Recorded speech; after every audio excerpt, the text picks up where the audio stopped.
sure you've all heard the old saying, be careful what you ask for because you just might get it. Well, I wouldn't be surprised at all if that saying was first inspired by this passage that we're going to be looking at today in 1 Samuel chapter 8. After generations of being governed with God as their king and his servants as their leaders, the nation of Israel here decides that they want to have their own human king to rule over them from now on. Just like their neighbors. They want to be just like their neighbors. You know, it's like a family with children, all of a sudden having the children decide they don't want dad to be their dad anymore. They want one of their siblings to take the place of dad. Just imagine, dads, how you would feel if your kids did that to you. But that's what the nation of Israel is doing to God. They want to replace God with one of their own to be their king. So that's what we're going to see today as we continue our study on the life of Samuel. We are in 1 Samuel chapter 8. So let's begin with verses 1 through 3. When Samuel became old, he made his sons judges over Israel.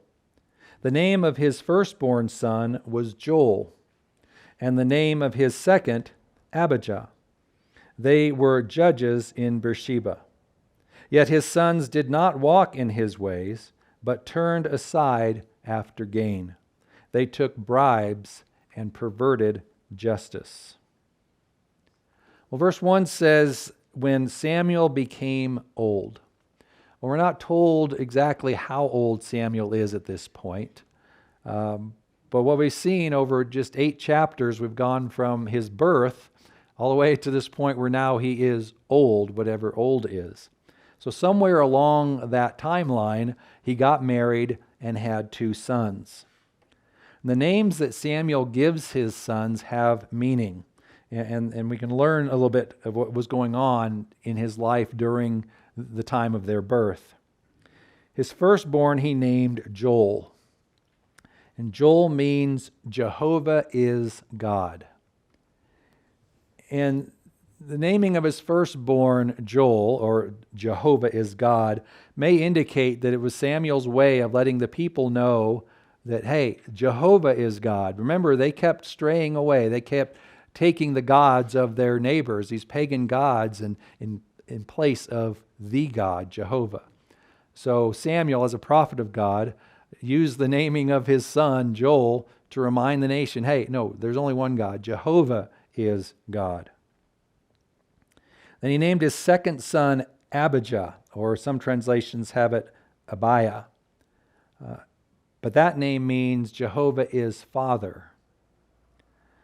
And this shows that Samuel trusted in the fatherhood of God. Samuel gave his sons these names in hopes that they would grow up following God as he did. You know, like any father wants to see their sons, their children, follow God. And that was his hope. By giving them godly names, names that were tied closely to God's authority over your life, he was hoping that they would follow in his footsteps and follow God. Unfortunately, his sons didn't turn out as he had hoped. Just as Eli's sons had strayed away and ceased to follow their father's footsteps, Samuel's sons also did not walk in his ways. They became corrupt and sold their influence. They were judges, and they took bribes to judge a certain way. Now you may wonder, if God punished Eli and his sons for the sins of his sons, why didn't God punish Samuel and his sons? Well, if you look at the two, Eli was the high priest, and his sons were priests. These were religious offices, and they were carrying out religious ceremonies and sacrifices in the tabernacle, and they were representing God to the people in these religious traditions, these religious services. And they were perverting those sacrifices and twisting what God had intended. So theirs was a more spiritual related sin. While Samuel was a prophet, his sons were just judges, and they were judges in just that region of Beersheba, which I believe is in the southern part of the country. And there's no indication until these elders come to Samuel that Samuel was aware that they were not following his ways. So their position was more of a judicial position. And while they will they'll lose their position basically when a king is put in place, they weren't punished as severely because it wasn't technically, I guess, a religious position that they were perverting. They were still wrong, don't get me wrong there, because they were taking bribes and perverting justice, but it wasn't as grievous a sin, I guess you would say, in God's eyes as defiling the tabernacle and the religious ceremonies. Continuing verses 4 through 9, then all the elders of Israel gathered together and came to Samuel at Ramah and said to him, behold, you are old, and your sons do not walk in your ways. Now appoint for us a king to judge us like all the nations. But the thing displeased Samuel when they said, give us a king to judge us. And Samuel prayed to the Lord. And the Lord said to Samuel, obey the voice of the people in all that they have said to you, for they have not rejected you, but they have rejected me from being king over them. According to all the deeds that they have done from the day I brought them up out of Egypt, even to this day, forsaking me and serving other gods, so they are also doing to you. Now then, obey their voice. Only you shall solemnly warn them and show them the ways of the king who shall reign over them. So the elders of Israel came to Samuel and say, hey, you're getting old. You're not going to be around much longer. How would you like to hear that message? You're getting too old. You're not going to be around here much longer. And we don't want your sons ruling or taking your place because they aren't good guys. They're not good like you are. They're not following your ways. So we want you to give us a king. Appoint us a king to rule over us. And they give as their reason the fact that Samuel's sons aren't the greatest. But I think the true reason comes at the end of their reasoning. They say that they want to be like the other nations around them. Give us a king like all the other nations. They want to follow the ways of the other nations. Now, I'm sure part of the reason was the fact that Samuel's sons were sinning or were corrupt. But it really gets to the heart of the matter is they want to be like everyone else, all the nations around them. See, God had called the nation of Israel to be different. They were God's chosen people. They were to live differently than the rest of the world. They had a special relationship with God, and they were to show the world what it was like to have a relationship with God. When it's done right, this is what it looks like. They were to be the model for the rest of the world. Unfortunately, they seldom did it right. God set up a special form of government within the nation of Israel. God was their king. And then he appointed priests or prophets or judges to carry out his will for the nation. All the other nations had fallible men as their kings. And those men tended to just look out after their own interests before the interests of the countries. But God ruled out of his love for the people. His was a leadership of love.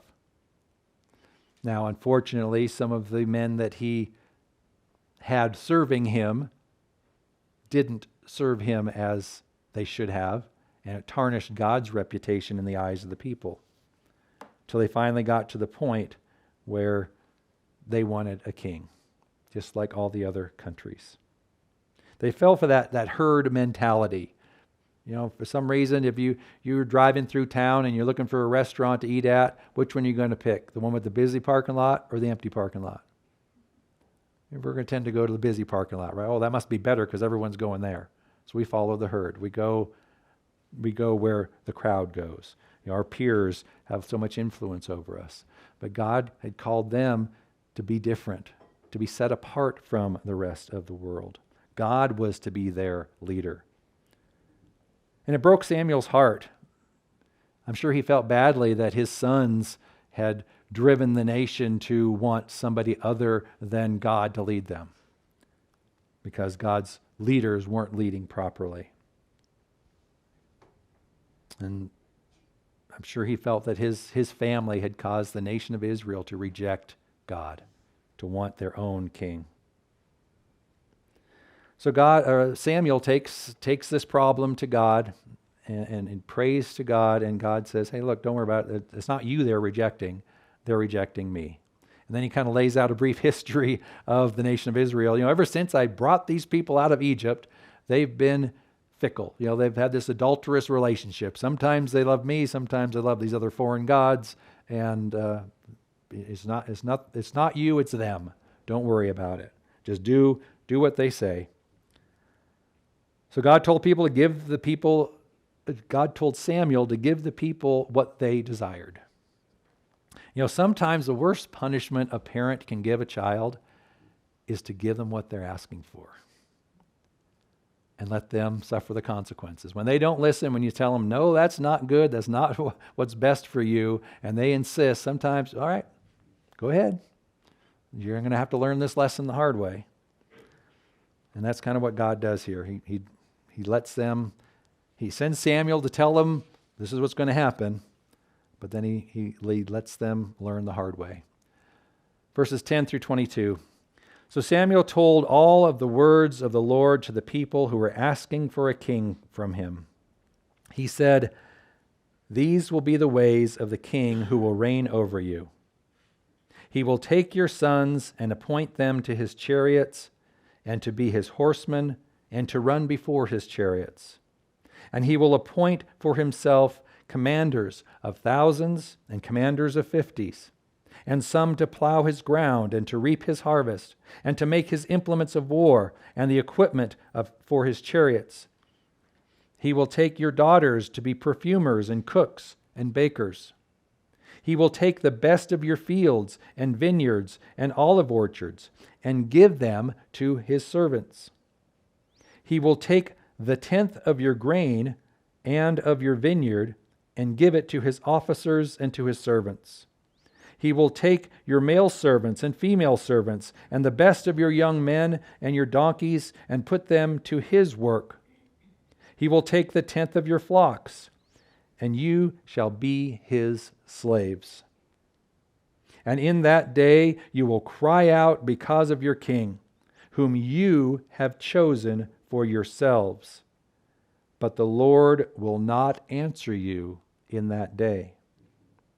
But the people refused to obey the voice of Samuel, and they said, "No, but there shall be a king over us, that we also may be like all the nations, and that our king may judge us, and go out before us, and fight our battles."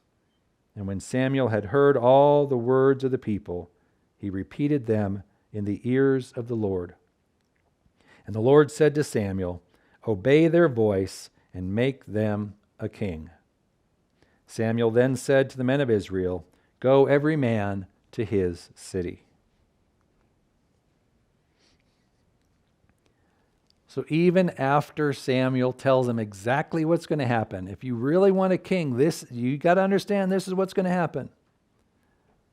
He made it clear that that king is going to replace God in their lives. Because he said, the 10th of all of your harvest, the 10th of everything you have, that belonged to God. The first fruits and the 10th of everything else they had, that belonged to God. But now the king is going to demand those. So they knew what they were going to do. And he's going to take all of the best of what you have is going to go to the king. And there's going to come a time when you're going to be sorry about this. And when you cry out to God, he's not going to hear you. And it's kind of like you've made your bed, now you got to lie in it. And he warned them, and still, even after hearing all that's going to happen, it's the classic example of don't confuse me with the facts, my mind's made up. I don't care what you say, this is what we want to do. This has got to be one of the saddest moments in the Bible, when God's chosen people reject him and say they want someone else to rule over them. They want their own king from among themselves, a human, fallible king to rule over them rather than having God as their leader. All of the things that they say that king is going to do, God had already done with them. In fact, just the last chapter, remember how God fought for them. He confused the Philistines and won the battle without them really having to do anything. But they want a king who will go out in battle and fight for them. They already had that in God. But they wanted to be like their neighbors. They wanted to be like the pagans around them and have a king. It's as if God is saying, all right, the only way you're going to learn this lesson is for me to give you what you want. But when this goes badly, and it's going to go badly, don't come crying to me. We as Christians, we have the benefit of what I like to call the insight of the youngest born. Those of you who are the youngest in the family, I'm the youngest of 8, we have great life lessons that we can learn from the mistakes of our older siblings and the successes of our older siblings. I learned a lot of my life lessons by watching my older siblings do right and do wrong. So I didn't have to make those same mistakes. Well, we're in that same position as Christians. If you look at the nation of Israel, they're like our big brother, so to speak. They are the children of the old covenant. So they were born first. And then now we're the children of the new covenant. We're the younger siblings. And we can gain a lot of insight as the younger born by looking at the mistakes the nation of Israel did and not repeating them. But unfortunately, we are repeating a lot of the same mistakes that the nation of Israel has made. So let's take a look at some lessons that we can learn from this that hopefully we can apply to our lives and not make the same mistakes. First, they chose the visible over the invisible. Israel, like most people throughout history, they wanted the visible. They wanted what was tangible. They didn't understand the invisible nature of God and that the spiritual world, the invisible nature of the spiritual world. If you can't see it with your own eyes, touch it, taste it, smell it, then it must not be real. They wanted a physical king rather than the invisible creator of the universe who was looking out for them. They would rather have somebody that they could see from among them be their leader. It takes faith to believe in a God that you can't see. Hebrews 11:1 says, "Now faith is the assurance of things hoped for, the conviction of things not seen." We can't physically see God. We can see all the impact that he has around us. But, we can't see him like we see each other. So it takes faith to trust that God is there. And while God may be invisible to our human eyes, his existence is made plain before us, and just in the nature around us and his creation around us. In Romans 1:18 through 20, Paul wrote, "For the wrath of God is revealed from heaven against all ungodliness and unrighteousness of men, who by their unrighteousness suppress the truth." That is the truth of the existence of God. Verse 19, "For what can be known about God is plain to them, because God has shown it to them. For his invisible attributes, namely his eternal power and divine nature, have been clearly perceived ever since the creation of the world in the things that have been made, so they are without excuse." So what God's telling us through Paul's words is that we may not be able to physically see God, but his existence is made plain for us. All you have to do is look at creation. All you have to do is look at yourself. The fact that we exist is proof that God exists. When you look at our bodies, and the more scientists find out about how our body works, the more evidence there is that God created us. When they discovered DNA, that's just been in our lifetime that they've discovered DNA and the intricacies of it and how it's really a program. And those of us who have done computer programming know you can't have a program without a programmer. DNA is programmed. There are little machines in our bodies that do things that had to have been created. But yet, rather than believe that truth of the invisible Creator, we come up with man-made theories on how everything just kind of came about because of a big explosion, and we went from nothing to something all at once, or over billions of years, whichever lie you want to look at. But rather than trusting that God created us, we reach out for these man-made ideas that we can touch and feel and somehow believe more easily than the fact that a loving, invisible God created us to have fellowship, have a relationship with Him. We tend to choose the visible over the invisible. Next, they desired what was harmful, even after being shown that it would be harmful. Samuel warned them, look, I understand you want a king, but do you fully understand what this means? And he lays it all out in detail. This is what it's going to cost you to have a human king rather than God. But they didn't care. They still wanted their own God. They preferred the glitter of having their own king like the rest of their neighbors over having God. Even though Samuel had told them that glittery thing really isn't all that glittery. It's harmful to you. I saw a post on Facebook this week that I ended up sharing on my timeline because it's so true. It's some words of wisdom from Andy Griffith from the 1960s, for those of you who are around then or have seen the reruns of the Andy Griffith show. And it was a quote from an episode where a hobo had come to town and had befriended Opie and was just filling Opie's head with all sorts of ideas about how great it is to be independent and not have to have any authority over you, and you could do whatever you want. So, of course, this little kid thinks he's this glittering lifestyle of the hobo, and he tells Andy he wants to be a hobo. He wants to have the same lifestyle that this guy has.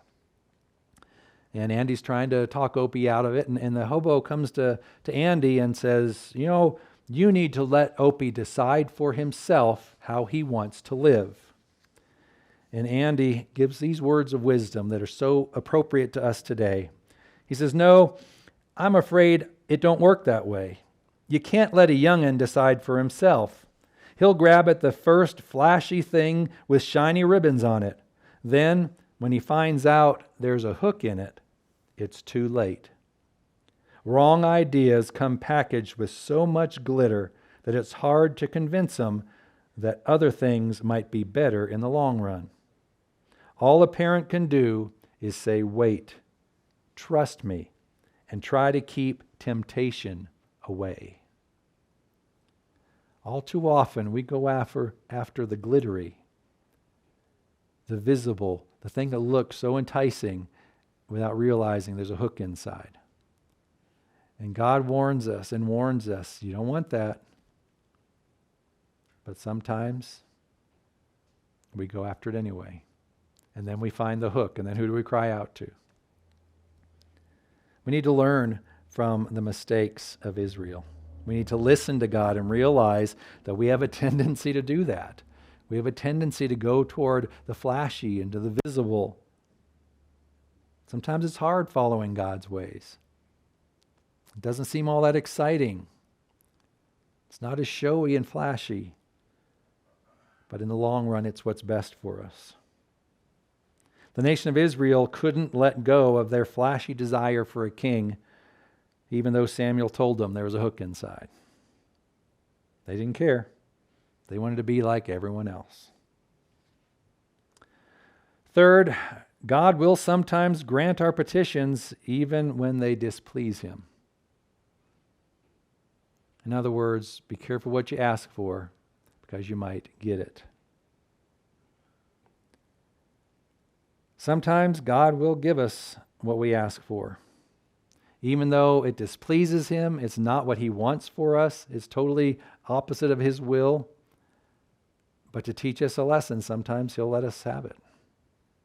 because it's the only way to get through this thick head of ours. We have a hardened head, a hardened heart, and God says, all right, this is the only way I'm going to be able to get through to you, is to let you do it and let you scrape your knee, let you fall, let you see for yourself why I said no the first time. Sometimes God punishes us by giving us what we ask for. It's the only way He can get through to us sometimes. And finally, in our times of displeasure or confusion about what's going on around us, why we're in certain situations, we should go to the Lord for answers. Now, this lesson comes from Samuel. If you look at how Samuel handled this situation, obviously it displeased him when they came to him and said, hey, you're about to die, you're too old, and your sons are terrible. We want someone else to judge us. That hurt him. It displeased him, and he was confused as to why the nation would want to go away from God's plan for them. So we're told in verse 6, the first thing he did after the elders told him that was he went and talked to God. He prayed to God. He said, what am I supposed to do here? This is what they're saying. And God told him what to do. And after warning them and them still insisting, Samuel came back to God. In verse 21, it says that Samuel heard all their words of the people, and then he repeated them in the ear of the Lord. He went back to God in prayer. So when our life situations are confusing or just displeasing to us, disheartening to us, the first place to go is to go to God. Ask for His guidance. What do I do here? Why is this happening? How should I respond? So those are the 4 lessons that we can learn from chapter 8 of 1 Samuel. Israel wanted a human king in place of God. Let's not make the same mistake. There are so many things that we let take God's place in our life. Let's not do that. Let's not do the same thing that the nation of Israel did. May we always remember and put into practice these words of the Apostle Paul in 1 Timothy 1, verse 17. To the King of the ages, immortal, invisible, the only God, be honor and glory forever and ever.